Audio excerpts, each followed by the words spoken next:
imagine Banksy is covering up like all his rapes with art.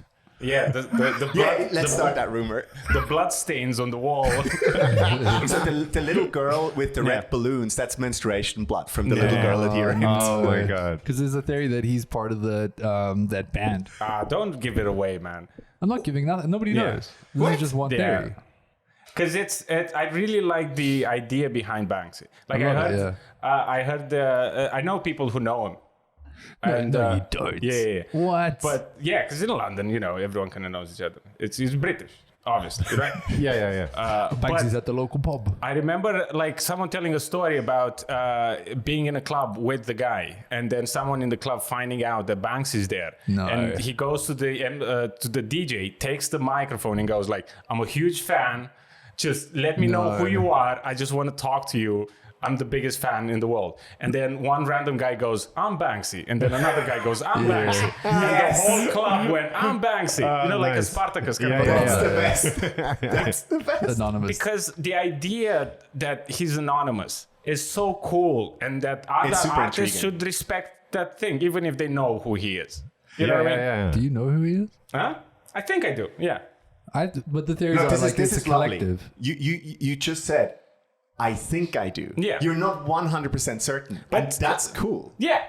Just let him do it. Because if that's his approach to whatever art he's making, just let him do it. Do you think it's cool. We're dragging the Banksy thing a little bit too far, though? What do you mean? I've heard this story. There's a club in Melbourne, and they have original Banksys inside the club. So he went there, he did a bunch of paintings inside the club, and every now and then there is some fuckhead that rocks up with a chisel and a hammer, and just tries to break out, like in the middle of a nightclub, just starts chiseling on the wall. Imagine the bouncer searches him. What is this, sir? It's a giant hammer and sickle. Half a wall. I'm a social justice warrior. This is a symbol for communism. This is I have my chisel in the car. By religion, leave me alone. But I've heard like pubs being saved by the fact that Banksy like drew a thing on their wall, and they either sold the wall where people now come there because He's like the modern Picasso. So we have annoying music. What is this? DJ Khaled. Feel free to ad lib. I usually put in some Wiki. oh my God. Just to get some. It's royalty-free music. Such a boomer. It gives us a feeling that we're doing a real kind of podcast. Shut up, Harry. This is the XYZ podcast. I'm here with my man, Dean Ira. Hey. And my man, Harry Fox. Hello. And today we got special guest Victor Pãtrãşcan in the house. Thank you very much for having me. Thanks for being here, man. How annoying is that jingle for the listeners? It's 50-50. Oh, really? Yeah. We get some people that like it.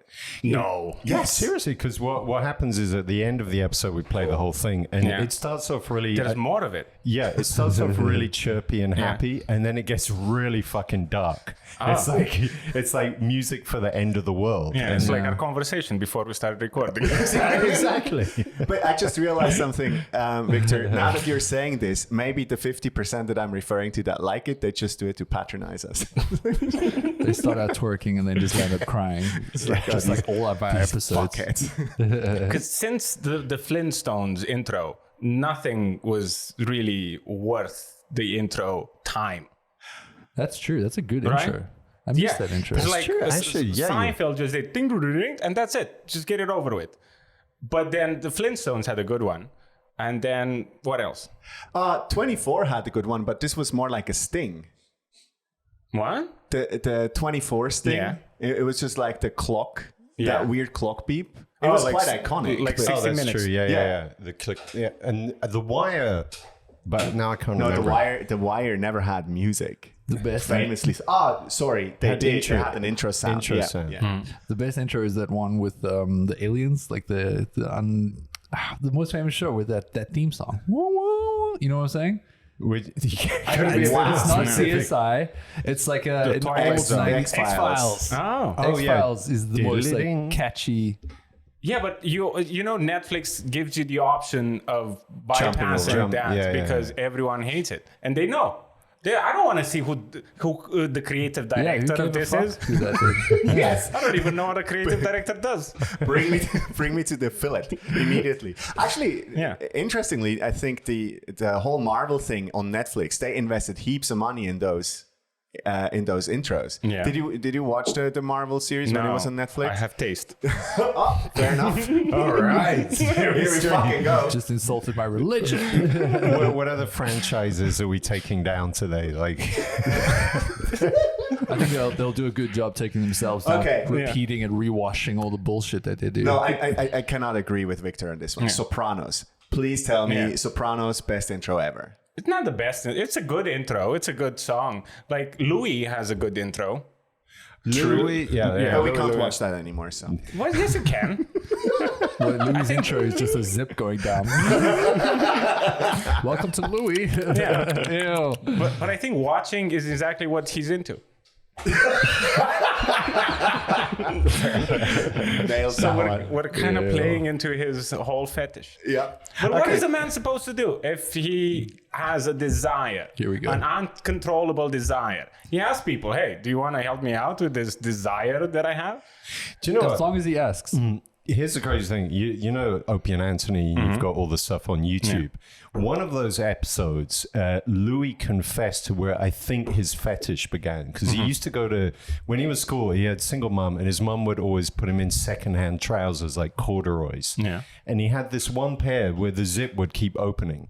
And then one day he's at school and this is a bit convoluted. Sorry, there's a girl that he's obsessed with. She's like the alpha female of the class. He's 11. He's obsessed with her.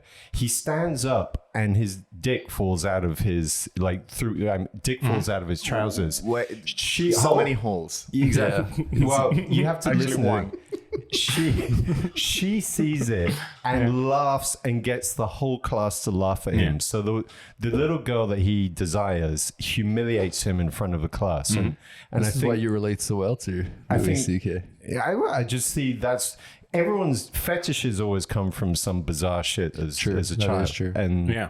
And it's not like he hasn't talked about it. Like half of his material is about his incessant He's making us desire. watch his dick Exactly. metaphorically. yeah. I want to introduce a drinking game on the X1C podcast, and how many times Harry uses the phrase. So on Opie and Anthony. An alpha female. Yes. Yeah. Well, that's how they're going to redo The Sopranos. The new version is just alpha females. There's not going to be guys anymore. That's just. Where does your fetish for That's alpha how you females come no. from? That's how you reboot. I got a strong mum. It's obviously It all comes from somewhere. She was a German teacher in England. I mean, so welcome. Let's talk about Victor a little bit. Oh my God. We got to introduce you. So some of you listening to this in Switzerland may have seen Victor on stage. He's played a few times at Comedy House. Right now, you got more days in Switzerland? Yeah, I'm doing a little show in Basel on Monday. And I'm doing the Rose Battle on Sunday. Oh, okay. I'm This judging the Rose podcast Battle. comes out next Tuesday. This podcast come out later, but maybe some more listeners seen you. So very funny guy. We on the right now you're doing the Dirty Immigrant tour, which I love the name and the look. It's cheap, but it gets people into the show. Who drew the cover up, by the way? A comedian from London. His name is Richard Todd. He's very talented as a graphic artist and as a comedian. He's so unique. He has like a unique style. He's like crazy, just fucking so full of energy. Such an interesting act. And I love the Court Chester element that you got going with that, with your logo. Yeah, it looks super awesome. Yeah, the inspiration is boring and nobody cares about it, but there's all sorts of inspirations from like art and bullshit like that. The other thing is, I don't know Fucking art. And I don't bullshit know. like I don't that. know why I do things like this, because no one understands the references. and they're like, why isn't this a meme? Like, I used to have a show. Like my previous show was called "The Trouble with Being Born Romanian," and that's a reference to a book about nihilism, written by a Romanian guy who was exiled during the communist times. And I thought like, oh, this is such an interesting parallel and such an interesting metaphor. I'm living abroad. This guy is living abroad. He's sad about life. I'm sad about life. Two people In how many shows? Like I don't know, thousands of people saw the poster and the name. Two people were got like, it. Is this a reference to Choran? Yeah. but probably they're still fans today. Like they're like, that guy has. Oh no, because they came and saw the show and they were disappointed by the show. They loved the title. Oh, okay. Oh, gee. Yeah. So, but when we get guests on, I like to deliver awkward compliments. So I'm going to do that now. Last time I saw Victor, so there's been 2 comedians I've seen live that made the back of my neck hurt from laughing. Me and Victor. No, definitely not. One was Louis C.K. The other was seeing you at Comedy House. I don't know. Wow. How does it feel like being associated with Louis C.K.? I don't know. This is very. I mean, you have the T-shirt. Uncomfortable. You have the black. That's Harry's plan, just making people uncomfortable. Exactly. I feel like some more and the way you perform on stage is unique and. You sound sarcastic right now. Exactly. It's like, you speak so well. The words. The vocabulary is so extensive. You can stand on a stage. Yeah. That was my first review in Edinburgh. You knew the language? It was 3 stars, right? 3 paragraphs. Each paragraph went, his vocabulary is. Who's teaching these immigrants? Yeah, the language. Oh my God. But so you're from Romania, and what was the name of the place? In your bit, I forgot the name of the place. It's a small town. I grew up when I was a kid. I grew up in a small village, but then I moved to the town. It's a small industrial town in the east of Romania. It's called Brăila. Nobody goes there. Yeah. I got when we say town, what does that entail? How many people would live there? 250,000. Okay, yeah, decent. Yeah. In Swiss terms, that's a big city. Yeah, but In Swiss terms, there's a lot of cousins. just to kind of create an image, there was one black girl at my school, and we were the only school with a black girl. Yeah, checks out. Yeah. Very similar to Switzerland in so many ways. But then there's no reason to go to Romania or to go to my hometown. There are a lot of reasons to come here. Why would you say that? Why is there no reason to go to Romania? Because the only reason why there were any black people in my town was that during the communist times, the government had all sorts of working relationships with African countries where they used to do exchange students, right? So now there's like half Romanian children in Africa somewhere. Nice. As this girl was, yeah. Because of course people come, they see, women and see, they have sex with them, they get pregnant. They see exotic. And then But poor kids just. So the Americans were right. What do you mean? The communist countries did Integrate. and wanted to take over the world. Yeah, because communism is about equality. Is all this bullshit that the social justice warriors are peddling now. We tried that 100 years ago. And everyone goes like, yeah, but you didn't do it right because, you're Romanian, you're Vietnamese. You don't know how to do this politics, right? You're mixed with Africans, that's why. It's amazing how left-wing policy has a racist undertone sometimes. Oh, yeah. It's insane. Yeah. But so if I can ask you, this little village, what was? Let's go back to the childhood. So Oh what my were you? God. Here we go. Were you? Where did your sexual fetish develop as a child? No, what I mean was When it did like you show your penis was to it a like, small I feel like I'm girl? Roman Polanski on Dick Cavett. was it farming? Was it like? Yeah, like 300 people. Oh wow. Yeah.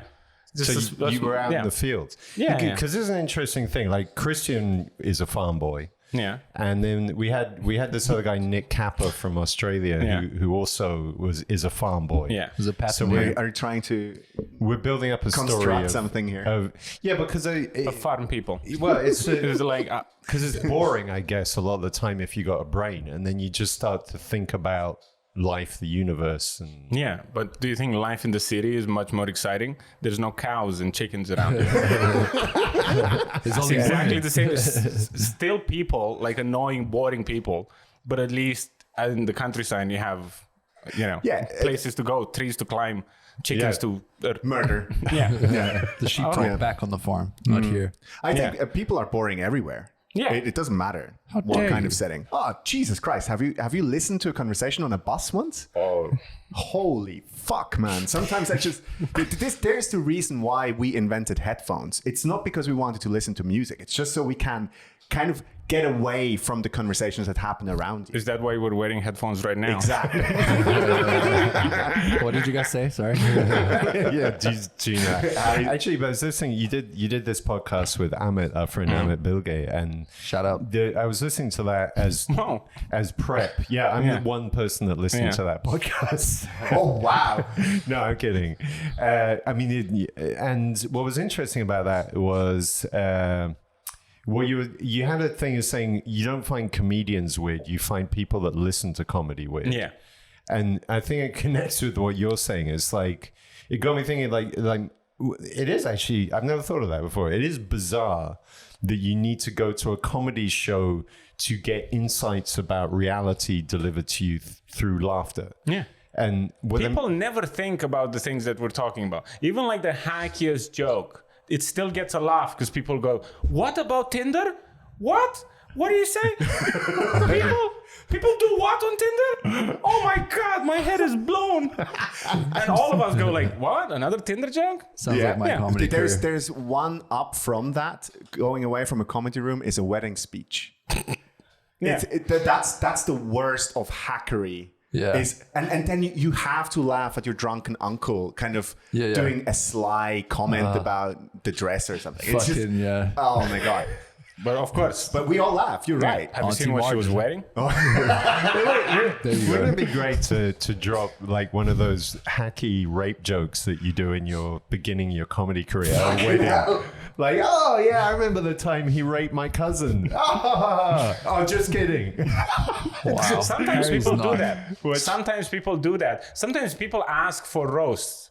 Like I've been asked for people, "Hey, I'm having a wedding. Do you mind coming and doing the roast?" And I'm like, "No."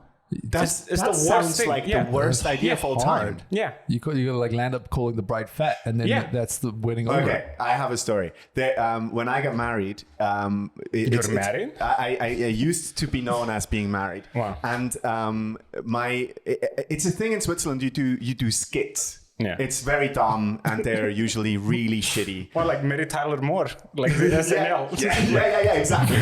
With cue cards. You're not looking people in the eye. You're looking like offside. to read. Applaud.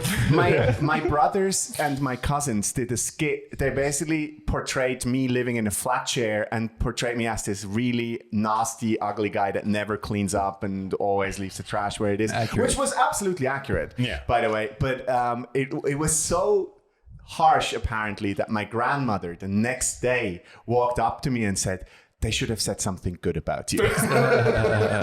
You know what's weird? That's what Romanians tell me after the show. Oh, wow. Yeah. You should say something good about Romanians. Yeah, I didn't like that you mentioned this.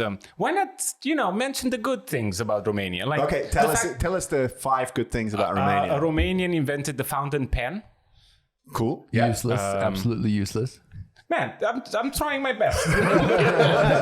It was good for its time. Yeah. Like, It was before laser printers. Okay. And, it helped the shirt industry, like grow fast because people would leak in their shirt. So. yes. Hair's lactating all of a I think sudden. that's it. That's The about fountain it. pen. I think you're saying with the fountain pen. Mention the fountain pen. Yeah. I got one. To me, so I used to work at a company and we had offices in Timișoara and would go over there quite often. One time I was there for this thing called, I think I say it right, Dagobeta. Dragobeta. Yeah, it's the Romanian Valentine's Day. Yeah, and it's actually, I thought this was actually, like, I had it explained to me. I saw they had like a market where you could buy, and you buy these little gifts for the ladies. It's a beautiful concept. It's not commercial. And the guys have, But you still buy gifts. you buy gifts for all the women you know. Yeah. I'll show you our woman a little gift. So it's Small like, dick joke, low hanging fruit. Sorry. It's a call back to Louis. That little shrimp in the... but to me, it's like, because Valentine's Day is just an awful concept in my opinion, because there's so much implied passive aggression based on how much you spend and where you went and blah, blah, blah. Like, and ladies always go, oh, no, I don't care about Valentine's Day. But if you got a girlfriend, try missing Valentine's Day and feel how pissed off she is. I found that the concept of Dagobeta is it's kind of got this old school thing to it, which I thought was really nice. What kind of gifts are we buying? So it's not flogged by the flower industry or no. It's exactly the same, but he has a romantic idea because we're poor. I expected something along those lines. It's like Valentine's Day for poor people. Yeah, they can't afford gifts, so they give like little tiny things. Yeah, you have all these markets. It's like you going to Bali and coming home with a penis bottle opener. That's the equivalent of this. Look, they have penises everywhere. Yeah, exactly. Okay. Yeah. So it's exactly the same. Of course, it's getting commercialized, and people want more and more gifts, and it's just. How old were you when you left Romania? 21. And was that because you wanted to go study, or what was the motivation to leave? Both study, leave the country, do comedy, see the world, be by myself, learn about life, discover new things, eat all sorts of stuff. Yeah. So, what was the studies actually? I studied film. I did a master's in London. Yeah. I did. Yeah. As useful as the fountain pen, right? Oh no, it was more useful because my bachelor's is in philosophy, so that's even worse. I have the same. Wow. They're all like, oh my God, the guy from that was raised with chickens. Philosophy, what is this? You do start philosophizing when you're out in the field. I must say that, like sitting 4 hours on a tractor on a Saturday afternoon, you start philosophizing. Again, that's the fetishization of poor people. Yeah. Because when you're in the field, you're not thinking, "Whoa, what's the meaning of life?" No, you're thinking nothing. Like, this is fucking hot right now. I wish I would have studied. That chicken looking pretty good. Yeah. So I don't have to be in the sun all day driving a tractor. There is a moment worse, pushing a tractor. There is a There is a moment where the white noise of the engine just drowns out every single coherent thought. It's just. Can I tell you a joke? Peaceful moments. Yeah, please. I feel like every time I talk to comedians, nobody knows jokes, and I'm trying to bring back like old street joke. Yeah. Nice. Okay. Yeah. So introduce 3 people that go to a bar. Yeah, no. So there's a guy in the field, right? And he's walking through the field, and then he sees another guy with a tractor.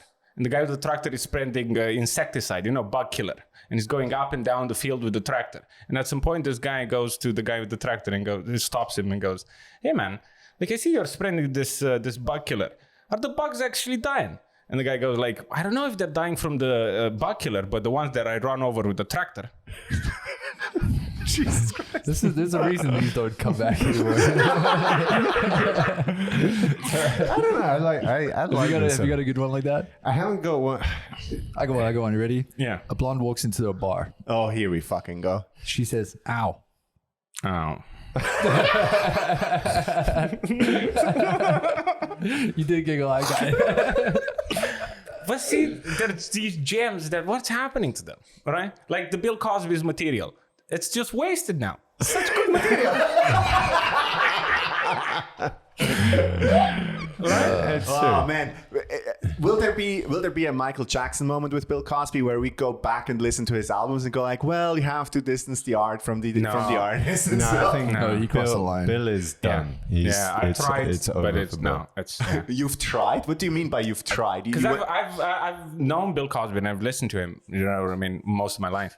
Not as much as other people, but I was always in awe with his ability to tell stories and things. But then after the actual like rape accusations came out, I tried to watch it as an experiment for myself to see how it makes me feel, and I can't. It's just it just feels like I know was this he one guy. of your idols at the time? Not necessarily. No. Who would have influenced you to go do comedy anyway? Like, did Romania have like a stand-up scene when you started doing comedy? When I started, the stand-up scene was at the beginning. It's in early stages now. It's quite growing, and it's getting better. But when I first discovered stand-up, I think I was like 11. I had a pirated CD with all sorts of like music and games and GIFs. And one of the files was 38 minutes of Seinfeld. I'm telling you this for the last time. Just the audio, no video. Wow. Yeah. And I listened to that and I learned it by heart. Yes. And I used to go to school and tell my colleagues the jokes. So that was my introduction. And then I discovered like Chris Rock, then Lenny Bruce, then Carlin and Pryor and Hicks, and you know. Could you do like a Seinfeld remix for Romania? What's the deal with poverty? Well, actually, I've seen Romanians steal Seinfeld jokes and translate them into Romanian. Oh, that happened in Switzerland as well. Yeah, Seinfeld is that good that everyone steals from Seinfeld. Like, I don't like Seinfeld. Huh? You don't like Seinfeld. Sorry, guys. Well, I don't think he likes you either. He doesn't even know I exist. But he's a master of his craft. True. Right? Yeah, true. Sounds like So yeah. And that was your first stop London when you left Romania? Were you straight to London, study film? I went to the United States for like a few months, then Denmark for a year, and then London, specifically for stand-up. wow. Yeah, to learn about stand-up and learn it in an environment where the level is very high. People are actually funny. Yeah. What's your favorite like place to do stand-up and learn stand-up or experience stand-up? Anywhere people come to see my show. Fair enough. Genuinely, it sounds simplistic and maybe like the romanticized, but the fact that people come to see my stupid face, it's like I can't believe that people come to the shows. And anywhere they're willing to leave their house and pay a ticket to see me ramble on about like whatever fucking traumas I have. They're amazing. It's like I'm overwhelmed. I remember we had the conversation last September when you were here about traveling across Europe and doing comedy in all these different places, because like we are doing, all of us are doing stand up in English, and we're using that to play to different audiences all around. And obviously stand up has come from England and from the United States. Yeah. But from the United States. Yeah, from the United States. And now we see all these scenes growing all over Europe. How did you experience like these differences? Like you have different flavors of how advanced certain scenes are. You just said like Romania is getting better. Yeah. How do you interact with the audience in a different way then? So when you go to a place, do you click immediately, or they don't actually know what I'm doing here yet? It depends what I'm going there for. Right. If I'm going there to do a spot, I try to make them laugh, and that's my priority. When I'm going there to do a show, I want to tell them do the show, regardless. Your show. Yeah, regardless of how they feel about thing in their own culture. Like for example, I did the show in Prague last year, and in one of the shows, I started off with like a lot of stuff about religion, and then it felt like weird. It's like, what's happening? Right? And then I asked, hey, does anyone believe in God? And 3/4 of the room raised their hand. And I was like, well, you're going to not enjoy the show. But I still did the show because I want to tell them the show, because I have like an idea behind it. So what the hell is going on there? Because like none of these countries, like under communism, there was no religion, or at least not publicly. What the fuck? Has the Catholic Church gone on a massive recruitment drive, or what the fuck is going on? I think it's because it was suppressed for so long. Now there's a resurgence on it. And then what the communists brought to every country was a common enemy. Everyone knew who the enemy was. The government, the president, the politicians, the people in power. So that's why during the communist times in most of the Soviet bloc, there was a huge a circulation of jokes, political jokes about the current situation. Yeah. And the reason why that was happening is not only because of censorship, it's because everyone knew who the enemy was. Okay. Right? And now there's no consensus, but there is consensus in belief. So that's not the enemy anymore, but that's the thing that brings people together. So, but do you see the same thing happening in Romania, or is Poland different? No. In Romania, it's very problematic. I actually did some shows in Bucharest in 2019 before Christmas. And I remember the first show that I did in Bucharest, I did some jokes about maybe living abroad, and people were like, look at this foreigner. You know what I mean? He's not Romanian anymore. He left, so he thinks he's not better part of the tribe anymore. Yeah, but they were laughing, you know what I mean? Sure. And then I did a joke about God, and then silence. one woman, like 20 something, in the middle of the crowd, 200 people. She stood up and she went like, "You're not doing this, not during Lent." Wow. What Yeah. the fuck? Yeah. And I was like, "Oh, I'm sorry. I didn't know that you're offended by jokes about God. Let's talk about Jesus." Right? And then 2 other guys stood up. Like, those type of guys with like a neck twice the size of their head. No neck. Yeah. Okay, so And he went like, "Man, you don't have any other jokes." And then they basically interrupted the show. They were like, "No, this is not happening." Holy shit. In Bucharest. How did you manage to handle that kind of thing? I left. You just ran away. And then I did. I went on this fucking self-sabotaging crusade that all my subsequent shows were just about religion. I was like, "No, these people need to hear this." You sound like a crusader. Yeah. And then I went on TV earlier this year and all about religion. I was like, "No, this is what I'm doing." On the in Romania. Romanian national television. Yeah, in English. Hell Which people yeah. hated. Was like, "Why is this fucking guy talking in broken English? Look at his accent. He sounds like Borat." And like, yeah, I did a joke about it. Vocabulary is very impressive. They don't respect the vocabulary. They go like, "Yeah, but it doesn't sound like the people that we know." You know? Yeah. Yeah. Doesn't sound American. But it's like the comment section on YouTube under the video is horrendous. But I feel like it's an honor to be mentioned in the same sentence as Charlie Hebdo. That's nice. That's nice. That's interesting. A lot of power to them. I mean, there's certainly a way that there are various celebrities who make their way by being divisive. So you have to have half the people hate you, and half the people will then be fanatically for you. That's how So Victor is aiming for half of Europe. But is it just like because I mean, I'm assuming Romania used to be like Russian Orthodox or something, Greek Orthodox. Yeah. Is it now flipped to Catholic? No.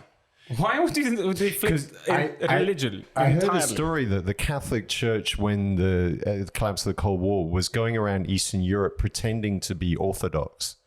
They were basically like... How did they pretend? Did they cross-dress? Or what does that mean? They were basically like say taking over old Orthodox churches and hiding or playing down the fact that it's Catholic, because at this point people just wanted to go to a church, and then I guess like 6 months down the line, like they'd figure out this is not the church that I'm supposed to be going to. I'm just wondering if I heard this. I don't know if this was ever a thing. I don't know how. I've never heard of that. It might be true, but I'm stupid. I don't know a lot of things. But what I do know is that the resurgence of Christianity in Europe and in a lot of poor parts of the world is because Baptist extremists organizations from the United States mainly are pumping money into these countries. For example, the Ugandan anti-gay movement is funded by extremist Baptists from the United States. That's why people care about it, because there's money behind it. I went to a church like that. Yeah, there was a referendum a few years ago. Really? There was a referendum in Romania to define in the constitution the fact that a marriage should be between a man and a woman, even though that's still illegal. Wow. But they had to remind them again in the constitution. And there was a referendum. There was 3 million people who signed for this. And the reason why this project happened, like any project happens, is because there's money behind it. Wow. Yeah, and that's where it comes from. There's a lot of people suppressing homosexuality then, clearly. Yeah. Let me just do a little word from our sponsors. This today is sponsored by Andros. They make pineapple juice. Guys, are you tired of that angry look your girl has when you drop a load in her mouth? This is where I knew Andros pineapple juice will put the smile back on her face. Harry, you're so... Did you prepare this? I thought Did you of that, line this up for a while? earlier on. How long have you been tthinking about this? About way too long. No, about half an hour before. Did you think this would be funny? Yeah, it was funny for me. I enjoyed it.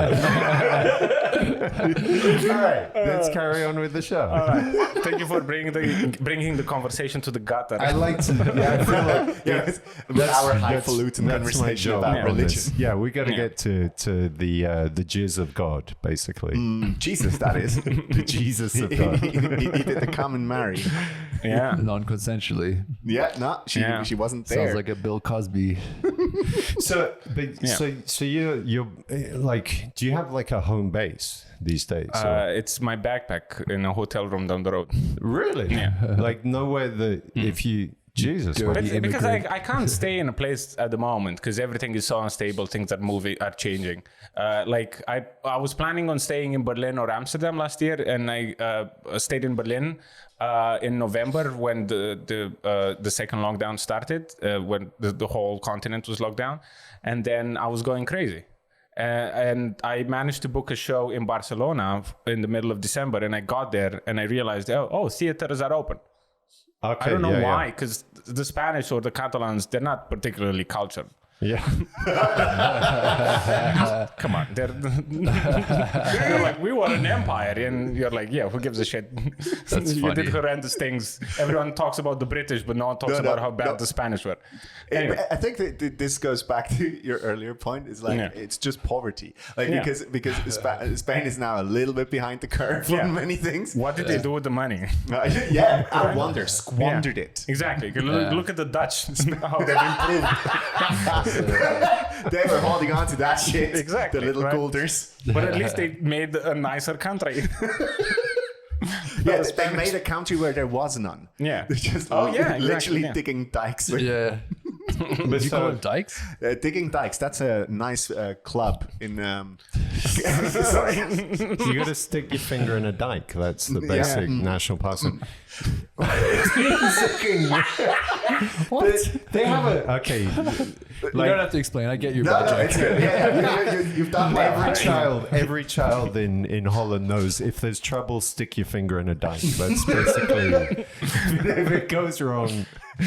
So Victor, a sincere question: where do you get your ideas from? What kind of trauma have you gone through to do this kind of comedy? Just like every other human being in this world. I think people say, erroneously, I think that it takes a particular type of trauma to be a comedian. I don't think it is. I think that's actually bullshit. Yeah, I think everyone goes through shit in their life. Your uncle didn't touch you? No, this was just you, Dean. Just me. Yeah. Shout out to my uncle. Yeah, he's listening to the show. But I think everyone goes through shit in their life, but I think it takes a certain type of asshole to look at all that pain and go like, I can make a career out of this. Okay, now here's a question for you, because I was reminded of watching your show 2 nights ago. Yeah. There's a bit where, I don't want to give the bit away, but it's kind of about showing people that everyone's racist. Yeah. But the look on your face, I kind of feels like you're really enjoying manipulating the crowd. Like you're setting them up to be in a position where they have no way to hide their prejudices. Yeah. And is that a buzz? Like to kind of like the I mean, I would say like your ability to set that up and manipulate the audience is so well planned. Oh, that's very kind of you. And now I'm just making an awkward compliment. But if are you asking me if I'm enjoying doing comedy? People feel racist, brainwashing the masses. But it's like, I mean, there's one thing the buzz are getting a laugh, but that's a long road you're taking them down, and you're kind of. But that's the show. That's what I'm trying to get across with the show. It's okay. Okay, we can laugh at Romanians do this, Swedish people do that, whatever countries do this, but then let's see why we laughed at this and how does that make us feel? Why certain people were uncomfortable to laugh at it? Where certain people laughed more than other people? You know what I mean? Do you feel like in this time now where we are trying to be politically correct and on all these sort of things, do you feel sometimes when you go to places where you have a lot of like virtue signaling and that sort of stuff, that these people are more offended about these sort of things? The type of crowds that a show called the Dirty Immigrant attracts. They're all racist anyway. It's not the elite of the Socialist Party. Yeah, fair enough. You know what I mean? Fair enough. they wouldn't see themselves, have in their credit card details that they bought tickets to a show called The Dirty Immigrant. Midway, I realized that my question has no legs. Yeah, I don't know, man. I think like it's getting weirder on both sides. So the right people who say that there should be just one type of people living here, I'm like, that's obviously ridiculous, right? Just shut the fuck up and just get a personality and get some skills so you don't get fired because a fucking Romanian who doesn't speak the language. Yeah, right? And then on the other side, it's getting awkward because they're kind of signaling they're trying to find excuses to prove that they're better than you. Right? Oh, yeah. It's all a power thing. It's communism. It's like, I see this in Romania. The left wing are communists. Well, they are. Like, I've done this a podcast with like socialists, and at the end I said that, guys, communism doesn't work. And they went like, well, our listeners want to still believe that it kind of works. And they put the episode on Patreon. Yeah. Because they didn't want to make it public, yeah. Jesus my Christ. God. Yeah. But I mean, this is fascinating. Like, I work with one guy in particular who really it became clear to me is from Poland, and his perspective. It became clear to you that he was from Poland. No, that's amazing, Harry. You're having really interesting conversations with your colleagues. The realization was basically like there's this influx of people that have been differently indoctrinated has come into Europe, and I find it fascinating because his point of view, like, he liked to troll, and then he'd set up conversations like, yeah, did you hear about Obama droning people, and kind of get people on that conversation, and then convince them that the droning was the best thing that ever happened. He said, terrorism's over. Like, look, there's no more terrorists. And when did we have a last? And to me, it's fascinating because like growing up in England, this indoctrination that we have now of like right think and wrong think was already taking place. Yeah. And this is not new. This has been around for centuries. Yeah, but people still think it works. And I think one of the things is what we mentioned earlier is people's deep-seated racism towards countries that have experimented with this, because half of the world experimented with communism and it never worked. Yeah, not a single time. Yeah. Cuba has a pretty good medical system, but the rest of it is fucked. So that's why the ambulances are from the 50s. Yeah, exactly. I guess, has any system ever worked? Really? Capitalism. We're here. Capitalism right now. succeeded. Look at all the equipment that is available here. It makes me sad. I'm very adamant about how much I hate capitalism, and I'm very much a kid of the system of capitalism. But you have no choice. It is the one thing that actually worked so far, or it's survived like a cancer. I'm gonna throw not advocating socialism, but there are some artifacts of communism that to me are quite interesting. Like for example, red banners. No, education systems. So most of the communist countries put education as a high value thing. But what did they teach the people? Violin playing for Chinese. Details. The interesting thing to me as a consequence was when I was working in Timisoara and also was working in Kiev for a while, the level of mass education that these programmers had was way beyond like anything. Yeah. And what the irony was, a lot of like, especially app development was getting outsourced to the Ukraine.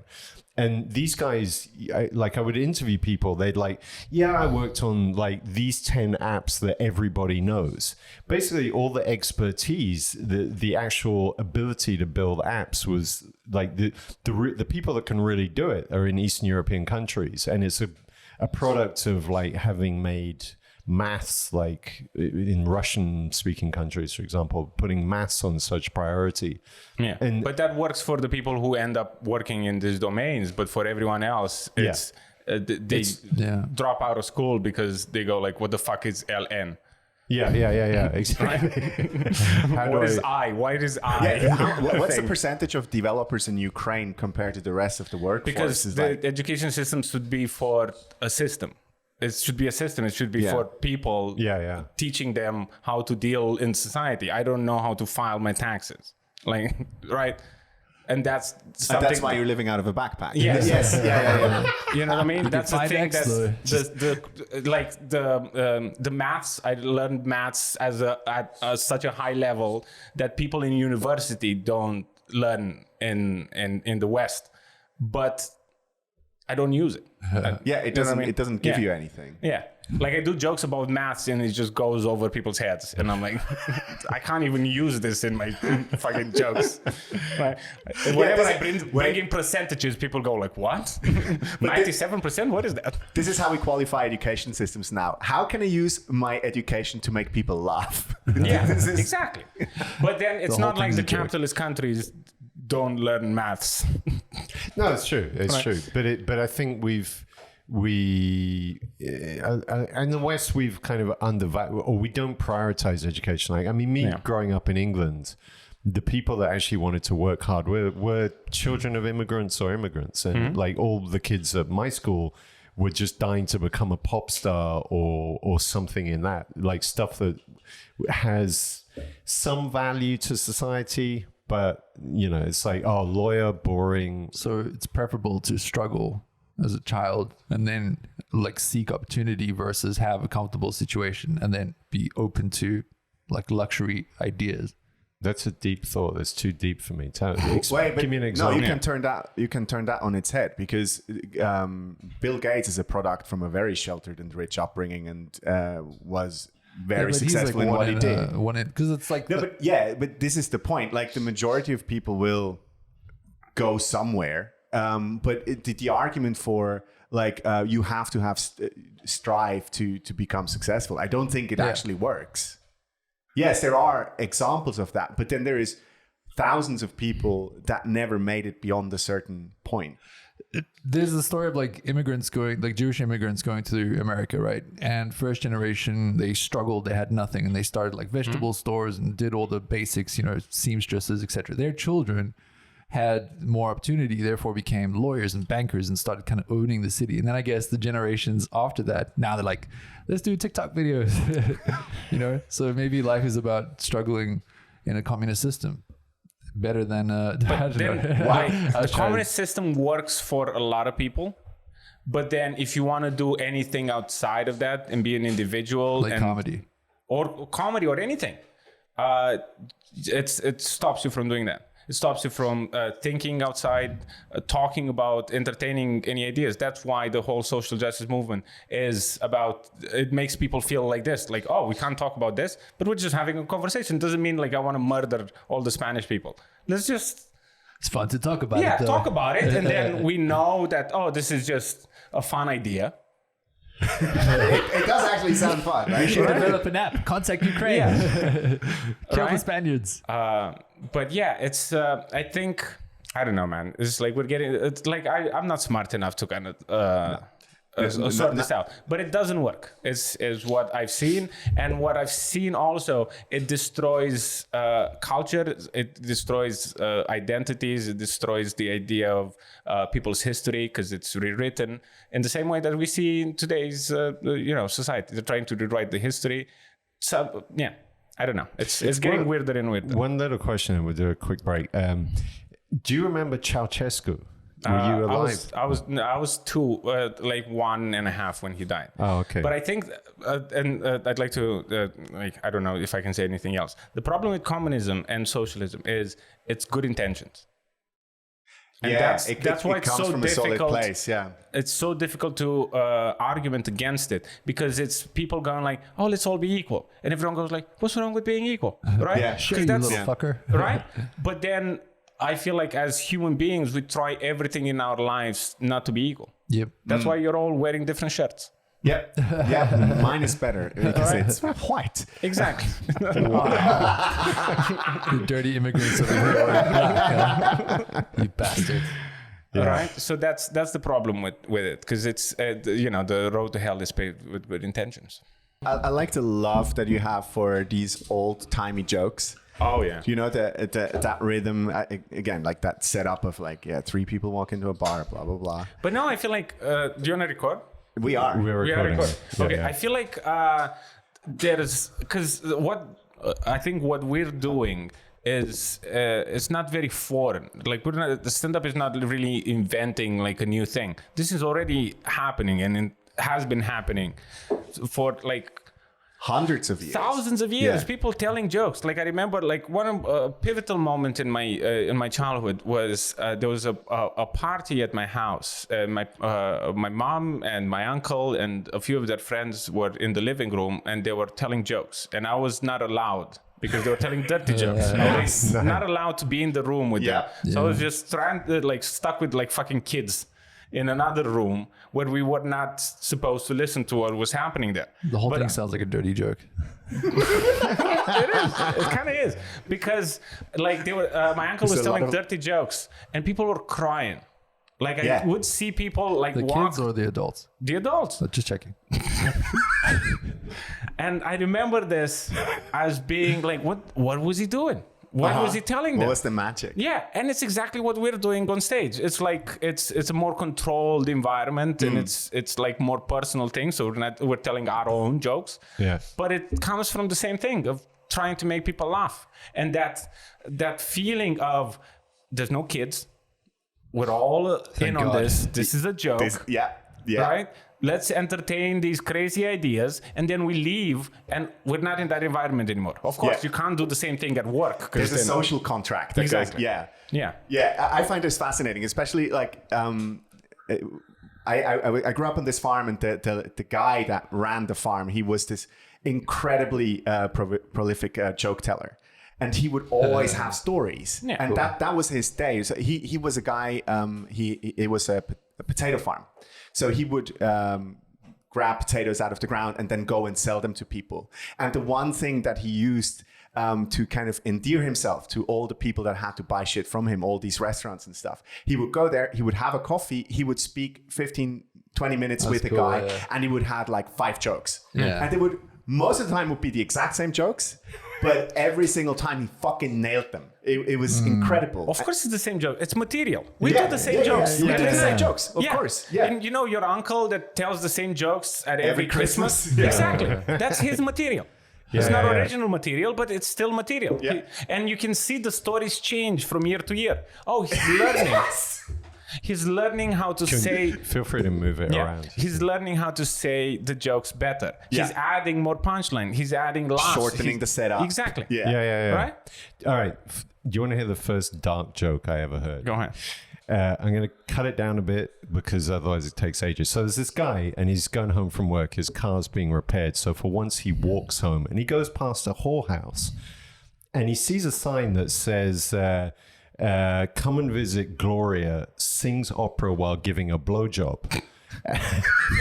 And as he's walking on, he's like, holy, what, how, what? And his curiosity gets the better of him. He goes in and he says, I'd like to see Gloria. And the guy at the door says, well, yeah, you can, cost this much, but when you go in, leave the light off.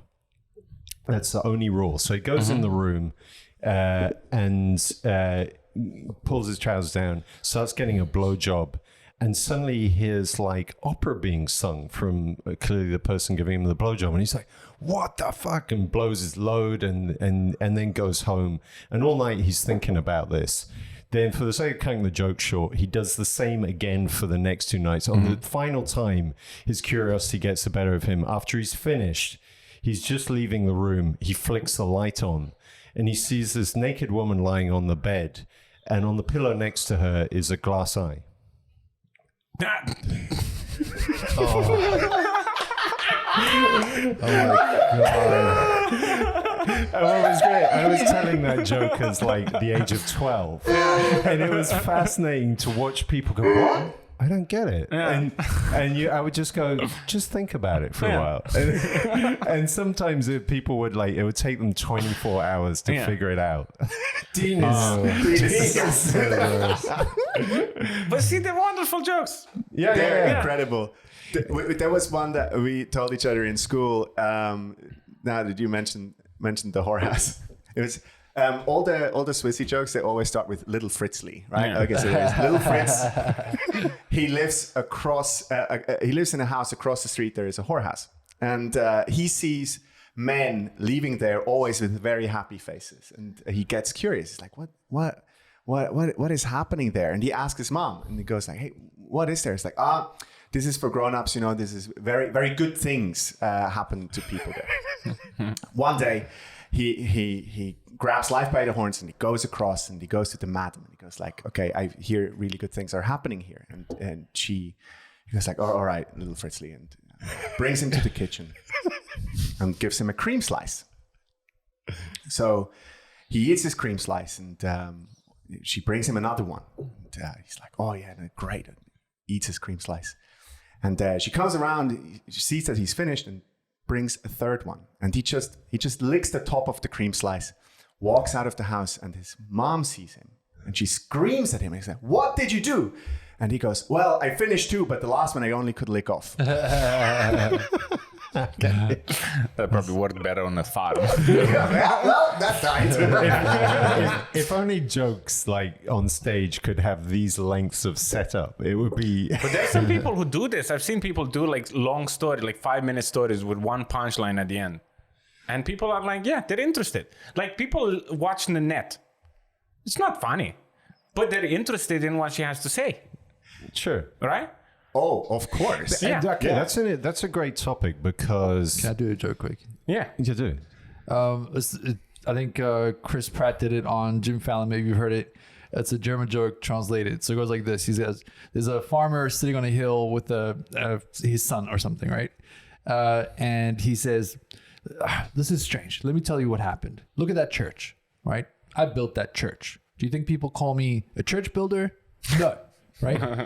Look at that wall over there. I built that wall. Do you think people call me a wall builder? No. But you fuck one pig. Do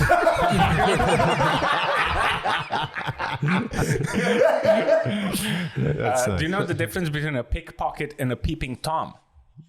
No. The difference between a pickpocket and a peeping Tom. The pickpocket snatches watches. Oh my God. It's actually the construct of that joke is actually, it's like, yeah, it's the. Oh, it's a joke from the 50s. It's like a comedian. It's actually a comedian's bit. But and people still use that construct of comparison. The one I like most, I forget the name of this comedian, and he has this one character where he plays this drunk guy from Northern England. He's always got a can of beer. You don't on have stage. to play that. That's just Murray? No, he ended up getting into Hollywood, and he did Around the World in 80 Days with Jackie Chan. Do you remember this guy? Yeah. But the English, whatever. Anyway. And so he's on stage. He's in this persona of this drunken Northernman, and he's like he slurs into my students. I fucking hate students. Is like the type of stuff he does. And then he's got this one joke. He goes like, "Women, you can't live with them, can you?" I love that joke. I don't know. Maybe it's me. Dean's But it's gonna say meta, to me. right? Yeah, It's so modern. yeah. It's such a tight, beautiful joke. But it's like, I like to ask every comedian that I meet about jokes, and this is the last joke that I've heard from a comedian. A father and his son are in the bath, and at some point the son goes, "Daddy, why are our penises different?" And the dad goes, "Well, son, mine's erect."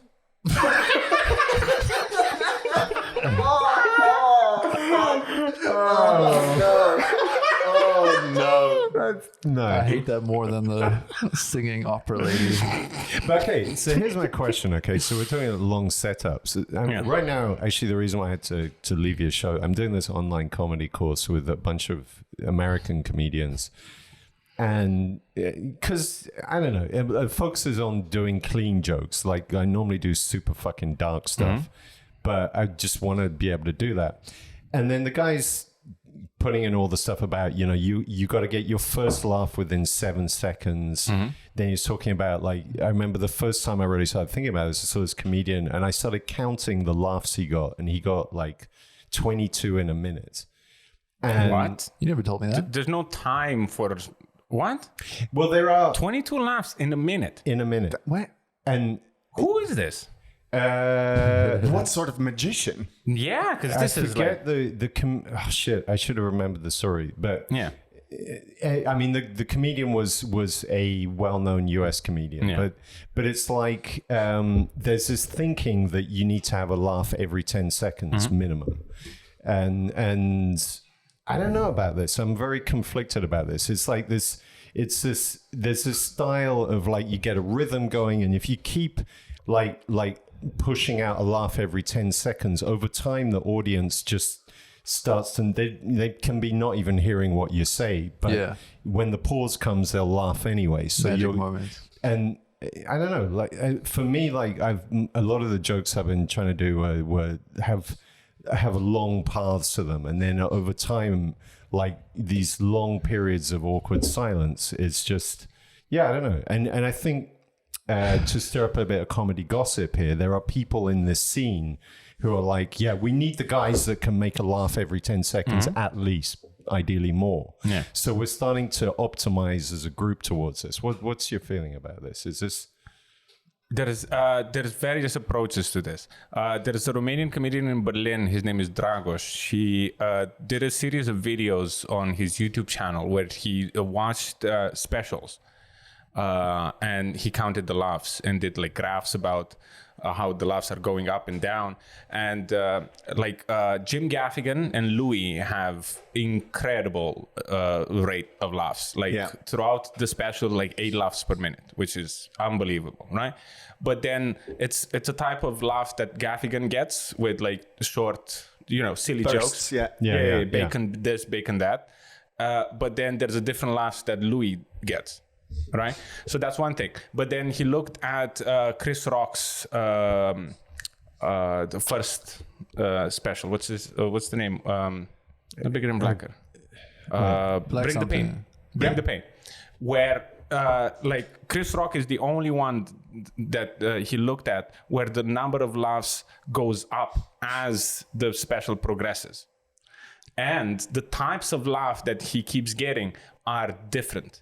They're like guttural. They're like about ideas that are so complex. Yeah. But then it's something unique. He gets maybe less than half the laughs that Gaffigan gets, Rock. But he gets different types of laughs. He talks about different things. He approaches different types of subjects. Louis, I feel like he's the anomaly where he talks about really complex ideas and gets a huge number of laughs. But then when it comes to laughs, having a laugh at the end, this is very in inside baseball kind of a thing.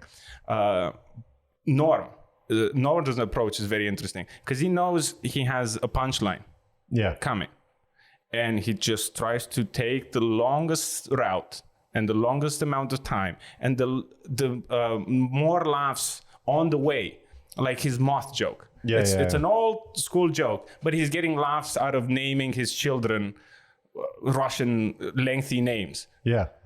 But he knows at the end there's a laugh, so he just takes his time and tries to get more laughs in between. And I think this is a thing that really changed my mind about like writing jokes. When I was talking to Radu Isac, he's the Romanian comedian. I think he's the best Romanian comedian. I watched a little bit of him. Oh, he's great. I think he's such an interesting point of view, and the jokes are fantastic. Anyway, he was talking about he knows he has a laugh here. Can he get laughs on the way? And you know what I mean? Yeah, so constructing your set based on I have a big laugh. Yeah, I have a joke. I need to fill in between. Yeah, can I get laughs on the way? And this is what Louis does. If you look at his setups, he says 10 words and then he goes on a tangent about the words that he said. And then later on he comes back and he continues the thought. Yeah. Because he's trying to get laughs all the time. He's getting laughs out of saying words wrong. He's getting laughs out of doing a setup that could be misconstrued, as something else. You know what I mean? And he constantly veers left and right and gets laughed on the way. And he knows that at the end he has a laugh about Chinese people or something. Yeah. So I've seen Dylan Moran do this. Yeah. Play with him stumbling over a setup. Yeah. Purposefully. Yeah. Because you know that he wouldn't have another laugh in between to get to where he wants to go. To use that as a trope, I find absolutely fascinating because he's an incredibly well-versed joke writer. It's not that he's going for a cheap laugh, but sometimes that type of laugh is necessary to get you across the finish line. Yeah, and I think. I mean, also like with Louis, when I saw him live, with just little things he does also with his face or he's getting laughs from just going. Making the screwed up face, but that's a joke because that's a it's not the normal face that he's having. It's a conscious decision to change something in order to get a laugh. It's a joke. All the noises, the act outs, the little thing, they're all jokes. So one type of joke writing, which I find absolutely fascinating, is roasting. Yeah, because it's a completely different style. Good segue. Christian's a segue king. Segue master. Just briefly to explain, he trained as a pastor, and it's all about segues. Like you got to say, I saw a dog shit on the ground, and it reminded me of Jesus. This is my podcast, conveniently about the Lord Jesus. That's why he's so childish. Sorry, I can't help myself. So roast jokes have a very different quality to say a stand-up set or anything like that, because you're literally attacking the other person that you're roasting. As and when. I know that you're very well versed in the concept of roasting. What is the thing that actually fascinates you about joke writing in that style? Because isn't it something that you use on stage? It's fun. You were doing this in London, right? Yes. This was what was where was the place you were doing that? So we this other comedian Callum Ross and I started the Roast Battle in 2017. We started like very small in like a little basement that used to have like open mics, and then we met Brian Moses. Oh, okay, wow. And we said, "Hi, we're the guys in London. We'd love to do this." And he was like, "Yeah, do it," because he invented it like 6-7 years ago, I think. Wow. In a parking lot in LA, and at the Comedy Store parking lot, two comedians were having a fight, and he told them to take it on stage. And that's where the Roast Battle came from. And we wanted to talk to the guy who invented it because he's a comedian and it's his format, right? And he gave us his blessing, and then we started doing the Roast Battle at the Bill Murray. In London, which is a club built by comedians. Everyone who works there is a comedian. Louis actually performed there before the scandal. And but like Stuart Lee, Eddie Izzard, Daniel Kitson do Work in Progress is there. It's a really cool place for comedians. And we used to do it every night at 11, every Friday at 11. And my favorite part of it was that comedians would come and watch. Comedians don't come to watch any show, but they want to come and see their friends being made fun of each other. And that's what, because it's a pressure valve. Roast Battle is a pressure valve for the comedy industry, where comedians can finally say things that they've always wanted to say. On top of everything else, it's just silly jokes about people's dead relatives. Abortions. There's a lot of rape jokes in these. But if they're getting a laugh, it means it's funny. They're awesome. Because sometimes I've seen like specifically men battle women, and then men going too far, and then women going like, yeah, but that's not funny, and then just fucking embarrassing. Like I've seen women embarrass men. Yeah, careful. Like Who are you roasting this weekend? Dude, I'm not on the roast. Oh, okay, cool. I'm taking Harry has a bye. Because if the audience goes with it, it means it's funny. That's the only criteria in comedy that I believe. It's like no one should tell you what to do or what to say. If the audience is laughing, it's funny. If they're not laughing, that's not funny. I mean, so let's get into it a bit. So I think one thing I've seen is it seems to me that the audience by default sides with the underdog. So if you're a big guy, little woman, by default, she's got a lot of extra points. Yeah. How do you... Okay, first thing, how much do you put into preparing a roast? Do you like... Depends. Of course, it's like writing anything else. It's more difficult when it's battling women. Like sometimes I've had battles where the first joke was about the woman looking like a horse or something. And then someone in the front row go like, come on, she doesn't look that bad. Well, then you're battling Nikki Glacier. I'm so sorry.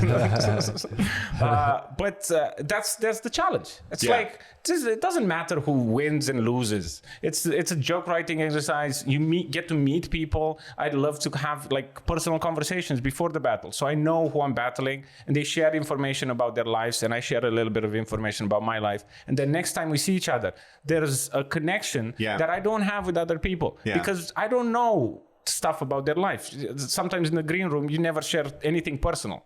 But then this is just the size of your penis, Louis C.K. Yeah. Victor, did you ever like go into a roast battle not liking that person? Sometimes I think once or twice. Yeah. Yeah. Yeah. But I'm very like romantic about people. I give everyone the benefit of the doubt. Yeah. Sure. Did you ever get a roast that burnt so bad? Like, is there one too close to her? Yeah, one where you're like, that really fucking hurts. Like, I did a roast against Omid Singh. He used to be the in the rankings in LA, the #1 guy when I battled him, and I didn't approach the battle properly. I had fat jokes because I didn't meet. He was, I think, the only person that I have not met before the battle. And so the first time you see the guy is on stage. And I remember him being fatter than he was. All my jokes were about him being fat, right? Yeah. And he's lost all his weight. Yeah, and I do my first joke, and then he goes like, "But I'm not that fat." And then he killed everything. Over. And that's the one. But that's not so much about him doing a joke about you that's done. No, it's more about you not being ready for what you were supposed to be doing. Because it was I was excited about that battle. I was like, I'm battling like one of the best guys. And I misjudged it, and it stays with me, and it's the embarrassing moment. What happened to me with one of the roasts, it changed my mind a little bit about what I can do on stage. And what happened was I did my very first battle against Chris Darwa, and I was absolutely a comedy baby at that point. Still am, but very, very much in the early days. And I had some sort of reservations about what can I do comedy about when it comes to me myself as a person. But sending Chris my horrible kind of like, I was trying to do a bio and send it over to him, and he's like, "No, I don't want to know what you succeeded in. I want to know where you fucked up." And then I sent him a whole list of things, and he's like, "All right, I can work with that." And suddenly all this stuff is out of the fuck yeah. And suddenly all these things are out in the open, and I know that he will approach it in a smart way. And after that roast, I felt like, oh, fuck it. I can do whatever the fuck I want. This is awesome. It kind of liberated my mindset a little bit when it came to comedy. And I really like that part about roasting as well. That's very interesting. Wow. Yeah, but Darwa is fucking great, man. I really like that Darwa. Like he used to do the roast battles in Edinburgh at the festival. Just fucking so prepared and just beast mode. Very diligent. So many tags, so many punchlines. Yeah, I really like that. Very punch heavy. That guy. Oh, talking about Chris Darwa. Yeah. Shout out to the Hugh Hackman of comedy. You know, roasted. Are you gonna use this? Are you gonna use this on Sunday? No, who you go up against? For the record, I absolutely love Chris. Good friend of mine. Yeah. I don't even have to say that because he's an asshole. This weekend, I'm going up against Ivan Simashev. Oh, okay. So he's the underdog. He's a little. That's what I was thinking. But when people see him, they'll realize that Muppets aren't real, and I don't know. Okay. I'm really freaking out now because I do. Is that one of the jokes that you're going to use? It's not. I'm not prepared, and I'm freaking out because he's a good joke writer, and I do have beef with him a little bit. Oh, yeah. Nice. Yeah, but I feel like I have a little bit more to lose in this battle for some reason. I don't know. My ego is a bit involved. I'm freaking out a bit. But it's fine because if not, I could just eat him after the show. But the thing that I like about the roast battles, it never leaves the room, right? If you don't record it and you don't put it online, it's the thing of the room, and your embarrassment, whatever. Yeah, it stays with you. But people forget. It's just a show. It's jokes. No, because like for me, roast battling, like nobody can insult me more than I insult myself. Nobody hates me more than me. But therefore, it's fun. It's like Don Rickles is in my top 5 ever. Amazing. Yeah. It's like I don't know anyone that's funnier than Don Rickles. Yeah. Like there's people as funny as him, but no one funny. You know what I mean? It's just fun to see him talk to Ronald Reagan like he's a baby. It's like, insane. He roasted Ronald Reagan at Ronald's inauguration as a president. Yeah, wow. It was insane because he roasted Reagan before when he was still a Hollywood guy and then became this politician, whatever. But he has this bit where he looks at Nancy and goes like, "Is he still awake?" It's one of the funniest tags ever, and it's not a joke, but the way that he delivers it, "He's still awake," it's so funny. Frank, the voice is gone. Yeah. The other one that's impressive about, because Patrice O'Neill was a big outside the club roaster. And get Opie and Anthony, they get Don Rickles. Drink shots. Don Rickles actually pretty much got on top of Patrice O'Neill. Like at this point, he's like a big mountain to climb. 70, and he was just he destroyed Rickles on Letterman, Rickles on Craig Ferguson. Yes. Oh my God, it's like just funny. Sometimes it doesn't make sense. Like, get a rake and go to Alaska and fight a whale, and I'm like, what? I don't know. What are you saying? It's just, I don't know, but it's funny. It's the delivery. Yeah, it's pure comedy. It's pure comedy. Yeah, so smart. But the weird thing about where I have an issue with roasting is I'm actually not too worried about bombing. The times that have really fucked with my shit. You should be. No, seriously not. The problem that I have is if I offend someone, if I see someone who looks really fucking angry. And that's where I struggle. The one roast battle I did actually, it was do you remember Josip? Yeah. I had him, and sadly for him, I destroyed him because the first thing is he brought this Tinder date to the show. Like, what the fuck are you doing? Bad idea. And he says to me beforehand, "Can you be nice to me because I'm here on a date?" I'm like, "He's a fucking idiot." I'm like, "Yeah, sure, I'll be nice to you," with all these jokes that I took wrote his date already. home and fucked her. And it just began with like, so I'm old enough to be Josip's dad, which is actually funny because his mum was a bit of a freak in the 90s, and like there was a lot of us guys. I don't know. It could have been I could be Josip's dad, and then I just kept calling. Was that the joke? That was, and he lost. Oh my God! How bad was that? Wasn't Harry is not concerned about that. Wasn't the literal joke, but I'm just like paraphrasing. And then every time you're paraphrasing your own material. Every time he had, he always does that. Fuck you guys. Fuck you. Roasted. Fuck you. Come on, it's a joke. I like to say fuck we you. value you as a human being. That's why we're here. And then I kept calling back to the fact that I'm his dad. Every insult, I'm like, well, you've inherited this or whatever. You came from my ball bag. Couldn't. Yeah. And then this girl just, I think she left without him. It was.